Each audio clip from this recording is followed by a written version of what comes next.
ಸ್ವಾಗತ ಈ ನಿಮ್ಮ ಮೌನದ ಕವಿತೆಗೆ. ಸ್ನೇಹಿತರೆ, ಹಾಗೆ ಒಮ್ಮೆ ಗೌತಮ ಬುದ್ಧನು ಯಾರನ್ನೂ ಕೇಳಿದರಂತೆ, ಮನುಷ್ಯನ ದೊಡ್ಡ ತಪ್ಪುಗ್ರಹಿಕೆ ಯಾವುದು? ಅದಕ್ಕೆ ಬುದ್ಧ ಹೇಳಿದನಂತೆ, ಮನುಷ್ಯನಿಗೆ ಯಾವಾಗಲೂ ತನ್ನ ಹತ್ತಿರ ಬಹಳ ಸಮಯವಿದೆ ಎಂದು ಅನ್ನಿಸುತ್ತಿರುವುದು. ಅದೇ ಮನುಷ್ಯನ ದೊಡ್ಡ ತಪ್ಪು ಕಲ್ಪನೆ ಎಂದು. ಇದನ್ನು ವಿಚಿತ್ರವೆಂದಿದಾರು ಎನ್ನಿ, ವೈರುಧ್ಯವಾದರು ಎನ್ನಿ, ಸಮಯವಲ್ಲ ಎನ್ನುವುದು ಮನುಷ್ಯನ ಒಂದು ಕಾಯಿಲೆಯಾದರೆ, ಸಮಯ ಬೇಕಾದಷ್ಟಿದೆ ಎಂದುಕೊಳ್ಳುವುದು ಇನ್ನೊಂದು ರೀತಿಯ ರೋಗ. ನಿಜ ತಾನೇ? ನಮಗೆ ಯಾವಾಗಲೂ ನಮ್ಮ ಹತ್ತಿರ ಬಹಳ ಸಮಯವಿದೆ ಎನ್ನಿಸುತ್ತಿರುತ್ತದೆ. ಅದಾದ ಬೇಕಾದಷ್ಟಿದೆ ಎಂದುಕೊಂಡಿದ್ದು ಆ ಸಮಯ ಕಳೆದು ಹೋದ ಮೇಲೆಯೇ ಅದರ ಮಹತ್ವದ ಅರಿವಾಗುವುದು. ಬೇಸರದ ವಿಷಯವೆಂದರೆ, ಈ ವಿಷಯದಲ್ಲಿ ಬೇರೆಯವರ ಅನುಭವದಿಂದ ಯಾರೂ ಪಾಠ ಕಲಿಯುವುದಿಲ್ಲ. ಒಂದೊಂದು ಮಾತು ಸತ್ಯ. ಸಮಯವನ್ನು ನಾವು ಗೌರವಿಸಿದ್ದರೆ ಅದು ನಮ್ಮನ್ನು ಲೆಕ್ಕಕ್ಕೆ ತೆಗೆದುಕೊಳ್ಳುವುದಿಲ್ಲ. ನಮಗೆಲ್ಲರಿಗೂ ಇರುವ ಕೆಟ್ಟ ರೂಢಿ ಎಂದರೆ, ಕಣ್ಣೆದುರು ಇರುವ ಪ್ರಸ್ತುತ ಕ್ಷಣಕ್ಕಿಂತ ಕಾಣದ ಭವಿಷ್ಯಕ್ಕೆ ಪಶ್ಚಾತ್ತಾಪ ಪಡುವುದು. ಹಾಗಾಗಿಯೇ ಭವಿಷ್ಯದಲ್ಲಿ ಸಮಯ ಬೇಕಾದಷ್ಟಿದೆ ಎಂದು ಆರಾಮಾಗಿ ಕಾಲ ಕಳೆದು ಬಿಡುತ್ತೇವೆ. ಭವಿಷ್ಯದಲ್ಲಿ ಚೆನ್ನಾಗಿರಬೇಕೆಂದರೆ ಎಲ್ಲರೂ ಬಯಸುವುದಾದರೂ ಅದಕ್ಕೆ ವರ್ತಮಾನದಲ್ಲಿ ಶ್ರಮಪಡಬೇಕಲ್ಲವೇ? ಇವತ್ತೇಕೆ ಮಾಡುವುದು, ಮುಂದೆ ಮಾಡಿದರಾಯಿತು ಎನ್ನುವ ಮುಂದೂಡುವಿಕೆಯಲ್ಲಿ ಪ್ರವೃತ್ತಿಯ ಶ್ರಮದ ಸಂಕಟವನ್ನು ತಪ್ಪಿಸಲು ಇರುವ ಮಾರ್ಗವೇ ಹೊರತು ಬೇರೇನಿಲ್ಲ. ಒಂದು ಕೈಯಲ್ಲಿ ವಜ್ರದ ತುಂಡು, ಇನ್ನೊಂದು ಕೈಯಲ್ಲಿ ಪುಟ್ಟ ಸಿಹಿ ತಿಂಡಿ ಹಿಡಿದು ಯಾವುದು ಬೇಕು ಎಂದರೆ ಸಿಹಿಯನ್ನು ಆಯ್ಕೆ ಮಾಡುವ ವಜ್ರರ ಮೌಲ್ಯವನ್ನರಿಸಿದ ಪುಟ್ಟ ಮಗುವಿನಂಥವರು ನಾವು. ಆ ಮಗುವಿನದು ಮುಗ್ಧತೆ. ಆದರೆ ಸಮಯದ ಮೌಲ್ಯವನ್ನರಿಯದ ನಮ್ಮದು ಅಜ್ಞಾನ ಅಷ್ಟೇ ಅಲ್ಲ, ಅಪರಾಧ ಕೂಡ. ಯಶಸ್ವಿಯಾಗಿ ನಾವು ಪಡುವ ಕಷ್ಟ, ಅನುಭವಿಸುವ ನೋವು ತಾತ್ಕಾಲಿಕ. ಅದು ಒಂದು ನಿಮಿಷ ಇರಬಹುದು, ಒಂದು ಗಂಟೆ ಇದ್ದಿರಬಹುದು, ಒಂದು ದಿನದಿದ್ದಿರಬಹುದು, ಒಂದು ವರ್ಷವದ್ದಿರಬಹುದು. ಆದರೆ ಅದು ನಿಧಾನವಾಗಿ ಮಾಯವಾಗುತ್ತದೆ. ಆದರೆ ಪ್ರಯತ್ನದಿಂದ ಹಿಂದೆ ಸರಿದರೆ ಆ ನೋವು ಶಾಶ್ವತವಾಗಿರುತ್ತದೆ ಎಂದು ಖ್ಯಾತ ಸೈಕ್ಲಿಂಗ್ ಚಾಂಪಿಯನ್ ಲಾರ್ಸ್ ಆರ್ಮ್ಸ್ಟ್ರಾಂಗ್ ಹೇಳುತ್ತಾರೆ. ಹೌದು, ಕಠಿಣ ಪ್ರಯತ್ನ ನೀಡುವ ನೋವು ತಾತ್ಕಾಲಿಕ, ಏಕೆಂದರೆ ಮುಂದೆ ಯಶಸ್ಸು ಅದನ್ನು ಮರೆಯಿಸಿ ಬಿಡುತ್ತದೆ. ಆದರೆ ಪ್ರಯತ್ನವೇ ಕೈ ಬಿಡುವುದು ಶಾಶ್ವತ ನೋವನ್ನು ನೀಡುತ್ತದೆ ಎಂಬ ವಾಸ್ತವ ಕಷ್ಟಪಡಲು ಹೆದರಿ ಅಮೂಲ್ಯವಾದ ಸಮಯವನ್ನು, ಸಾಧನೆಯ ಚಿನ್ನದಂತಹ ಅವಕಾಶವನ್ನು ಕಳೆದುಕೊಂಡವರಿಗಿಂತ ಚೆನ್ನಾಗಿ ಬೇರೆಯವರಿಗೆ ಅರ್ಥವಾಗಲು ಸಾಧ್ಯವಿಲ್ಲ.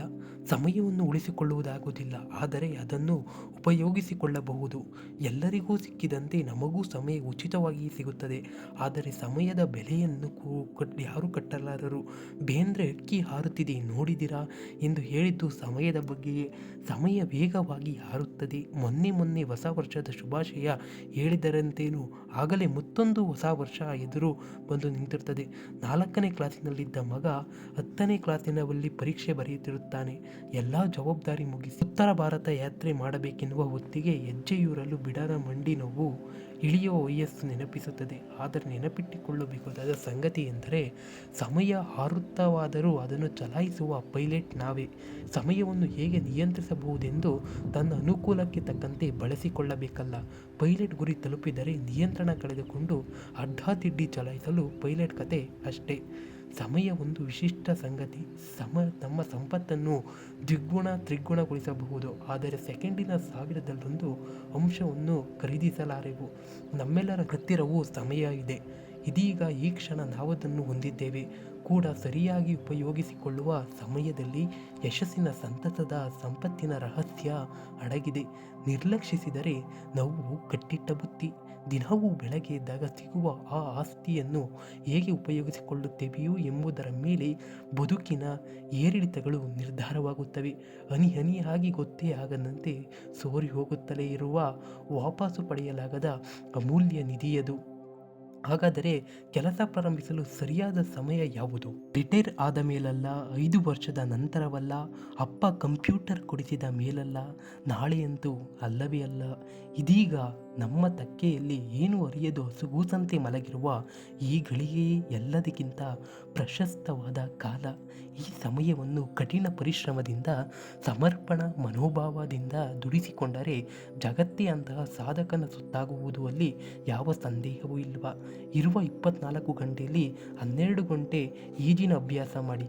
ಮೈಕಲ್ ಫಾಲ್ಪ್ ವಿಶ್ವ ದಾಖಲೆ ನಿರ್ಮಿಸಿದ ಉಗ್ಗಿನ ಸಮಸ್ಯೆಯಿಂದ ಬಾಯಿ ತೆಗೆಯಲಿಕ್ಕೆ ಹಿಂಜರಿಯುತ್ತಿದ್ದ. ಡೆಮೋಸ್ತನ್ ಗಂಟೆಗಳಲ್ಲಿ ಕಾಲ ಅನುಭವಿಸಿ ಜಗತ್ತೇ ಅಚ್ಚರಿ ಪಡುವಾಗಿ ಓದಿನಲ್ಲಿ ಸಾಧಾರಣ ಅಥವಾ ಅತಿ ಸಾಧಾರಣ ಎನ್ನಬಹುದಾದ ಯುವಕ ಯುವತಿಯರು ವರ್ಷಗಳ ಕಾಲ ಎಡಬಿಡದೆ ಶ್ರದ್ಧೆಯಿಂದ ಓದಿ IAS ಅಧಿಕಾರಿಗಳಾದ ಉದಾಹರಣೆಗಳಿವೆ. ಸಾವಿರ ಗಂಟೆಗಳ ಕಾಲ ಸತತ ಅಭ್ಯಾಸ ನಡೆಸಿದವರು ಅಪ್ರತಿಮ ಕಲಾವಿದರಾಗಿದ್ದಾರೆ. ಇಂತಹ ಉದಾಹರಣೆಗಳು ಅನೇಕ. ಒಂದಂತೂ ನಿಜ, ತನ್ನ ಸರಿಯಾದ ಉಪಯೋಗ ಮಾಡಿಕೊಂಡವರನ್ನು ಸಮಯ ಎಂದಿಗೂ ನಿರಾಕರಿಸಲ್ಲ. ನಮ್ಮ ಕೆಲಸಗಳನ್ನು ಆದ್ಯತೆ ಮೇರೆಗೆ ಮಾಡುವುದು ಬಲು ಮುಖ್ಯ. ಇಲ್ಲವಾದಲ್ಲಿ ಮುಖ್ಯವಲ್ಲದ ಕೆಲಸಗಳಿಗೆ ಸಮಯ ಸೋರಿ ಹೋಗಿ ಪ್ರಮುಖ ಕೆಲಸಗಳಿಗೆ ವೇಳೆಯೇ ಸಿಗದಂತಾಗುತ್ತದೆ. ಸಮಯವನ್ನು ಉಳಿಸಿಕೊಳ್ಳಲು ನಾವು ದೊಡ್ಡ ಯೋಜನೆಗಳನ್ನು ಹಾಕಿಕೊಳ್ಳಬೇಕಿಲ್ಲ. ದಿನವೂ ಬೆಳಗ್ಗೆ 10 ನಿಮಿಷ ಬೇಗ ಏಳುವುದು, ಸ್ನಾನ, ಮನೆಯಲ್ಲಿ ಅರ್ಧ ಗಂಟೆ ಕಳೆಯುವ ಸಮಯವನ್ನು 20 ನಿಮಿಷಕ್ಕೆ ಇಳಿಸಿಕೊಳ್ಳುವುದು ಬೇಕೇನಿಲ್ಲ. ಬೇಡದಿರಲಿ ಆಗಾಗ ಮೊಬೈಲ್ ತೆಗೆದು ಇನ್ಸ್ಟಾಗ್ರಾಮ್ ಸ್ಕ್ರಾಲ್ ಮಾಡುವ ಸಮಯದಲ್ಲಿ ಅರ್ಧ ಗಂಟೆ ಕಡಿಮೆ ಮಾಡುವುದು, ಇಂತ್ಯಾವುದೋ ಸಾಕು. ಇದರಿಂದ ನಮಗೆ ನಮ್ಮ ಪ್ರಮುಖ ಕೆಲಸ ಮಾಡಿಕೊಳ್ಳಲು ಸಮಯ ಸಿಗುತ್ತದೆ. ಉದಾಹರಣೆಗೆ ಇಷ್ಟದ ಪುಸ್ತಕ ಓದುವುದು, ಸಂಗೀತವು, ತೋಟಗಾರಿಕೆಯು, ಹೀಗೆ ಇಷ್ಟದ ಹವ್ಯಾಸಗಳನ್ನು ಮುಂದುವರಿಸುವುದು. ನಮ್ಮ ಸಮಸ್ಯೆ ಏನೆಂದರೆ ನಾವು ಹೊಸ ಯೋಜನೆಗಳನ್ನು ಇರುತ್ತೇವೆ ಮತ್ತು ಅವನ್ನು ಕಾರ್ಯರೂಪಕ್ಕೆ ತರುವುದಿಲ್ಲ. ಬಹಳ ಸಮಯ ವಿಫಲರೂ ಆಗುತ್ತೇವೆ. ಕಾರಣ ನಾವು ಮೊದಲೇ ನಮ್ಮ ಸಮಯವನ್ನು ಬೇರೆ ಕೆಲಸಗಳಿಗೆ ಹೊಂದಿಸಿಕೊಂಡಿರುತ್ತೇವೆ. ಹಾಗಾಗಿ ಹೊಸ ಯೋಜನೆಗಳಿಗೆ ನಮ್ಮಲ್ಲಿ ಸಮಯವಿರುವುದಿಲ್ಲ. ಹೊಸ ಯೋಜನೆಗಳಿಗೆ ಅವಕಾಶ ಸಿಗಬೇಕೆಂದರೆ ಹಳೆಯ ಅನುಪಯುಕ್ತ ಕೆಲಸಗಳಿಗೆ ನೀಡುತ್ತಿದ್ದ ಸಮಯವನ್ನು ನಿಲ್ಲಿಸಬೇಕು. ದಿನಕ್ಕೆ 1 ಗಂಟೆ ರೀತಿಯ ಸಮಯ ಉಳಿದರೂ ವಾರಕ್ಕೆ 7 ಗಂಟೆ ಸಮಯ ಸಿಕ್ಕಿದ ಹಾಗೆ ಆಗುತ್ತದೆ. ಇನ್ನು ಕೆಲವರಿಗೆ ಒಂದೇ ಸಮಯದಲ್ಲಿ ಹಲವಾರು ಕೆಲಸ ಮಾಡುವ ರೂಢಿ ಇರುತ್ತದೆ. ಇಂತಹ ಮೆಂಟಲಿ ಸ್ಟ್ರಾಂಗ್ ನಾವು ಯಾವ ಕೆಲಸವನ್ನು ಸರಿಯಾಗಿ ಮಾಡಲಾರೆವು. ಅಯ್ಯೋ, ಸಮಯವನ್ನು ವ್ಯರ್ಥವಾಗಿ ಕಳೆದು ಬಿಟ್ಟೆ ಎನಿಸುತ್ತಿದೆಯೇ? ಹಾಗೇನಿಲ್ಲ. ನಿನ್ನೆ ಮುಗಿದಿದೆ, ನಾಳೆ ಇನ್ನೂ ಬಂದಿಲ್ಲ. ನಮ್ಮ ಕೈಯಲ್ಲಿರುವುದು ಈ ದಿನ ಮಾತ್ರ. ಹಾಗಾಗಿ ಹೊಸದನ್ನು ಶುರು ಮಾಡಲಿದ್ದು ಅತ್ಯಂತ ಸೂಕ್ತ ಸಮಯ. ಸ್ನೇಹಿತರೆ, ಇದಾಗಿತ್ತು ಇವತ್ತಿನ ವಿಡಿಯೋ. ಇದೇ ರೀತಿ ಅತಿ ಹೆಚ್ಚು ಮಾಹಿತಿ, ಸಂದೇಶ, ಕತೆ, ಪ್ರೇರಣೆ ಹಲವಾರು ವಿಡಿಯೋಗಳು ನಮ್ಮ ಚಾನಲಲ್ಲಿ ಬರುತ್ತವೆ. ಎಲ್ಲ ಕಡೆ ಹುಡುಕಿ ಪ್ರಬಂಧ ಕಥೆಗಳನ್ನು ನಿಮಗಾಗಿ ಪ್ರದರ್ಶನ ಮಾಡಿಸುತ್ತಿರುವೆ. ನೀವೇನಾದ್ರು ಮೊದಲೇ ಬಾರಿ ನಮ್ಮ ಚಾನಲ್ನ ವಿಸಿಟ್ ಮಾಡಿದರೆ ದಯವಿಟ್ಟು ಸಬ್ಸ್ಕ್ರೈಬ್ ಮಾಡಿ ಹಾಗೂ ಈ ಧ್ವನಿಗೆ ಒಂದು ಲೈಕ್ ಇಲ್ಲ ಸ್ನೇಹಿತರೆ. ತಪ್ಪದೆ ನಿಮ್ಮ ಅಭಿಪ್ರಾಯವನ್ನು ಕಮೆಂಟ್ ಮೂಲಕ ತಿಳಿಸಿ. ಸಿಗೋಣ ಮತ್ತೊಂದು ಹಿತವಾದ ಸಂಚಿಕೆಯೊಂದಿಗೆ. ಧನ್ಯವಾದ ಸ್ನೇಹಿತರೆ.